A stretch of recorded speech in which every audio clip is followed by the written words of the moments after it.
Our path continues into Corso Magenta, which leads to the most significant places of Milan, Viscontea and Sforza, one of the most elegant and refined residential districts of the city. Until the middle of the 15th century, this area was occupied by fields and vineyards owned by the monastery of San Vittore. But in the 16th century, Ludovico il Moro decided to allocate these lands to the construction of a new residential district within walking distance from the castle, where the most faithful members of his court would be established. The ambitious plan of the Duke Ludovico also included the realization of a large family mausoleum in the nearby church of Santa Maria delle Grazie.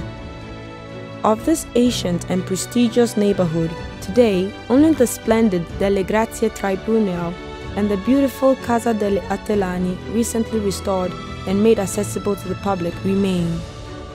The Atellani, also known as Della Tela, were a family of diplomats and courtiers originating from Basilicata, who in 1490 received gifts, 2 houses from the Duke, surrounded by a beautiful garden along the current Corso Magenta. In the following decades, the house and the family were at the center of the Milanese social life, becoming famous celebrities of the city.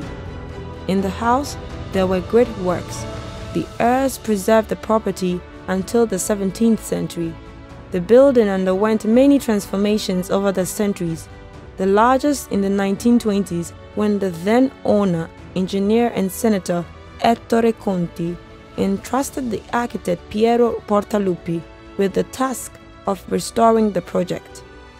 The 2 houses were united in one single house, and one finds decorations and frescoes that overlapped each other over the 5 centuries of the building's life, and thanks to the architect's intervention, they acquire new positions and new life.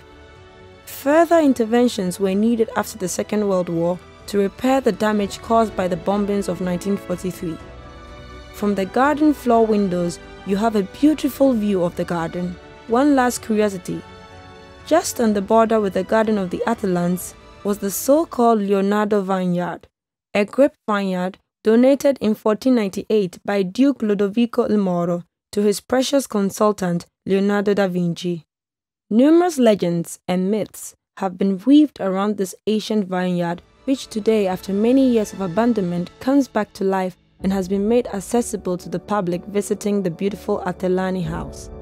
To complete the visit and to know better the great genius of Leonardo, we suggest you devote a few hours to the nearby Museum of Science and Technology.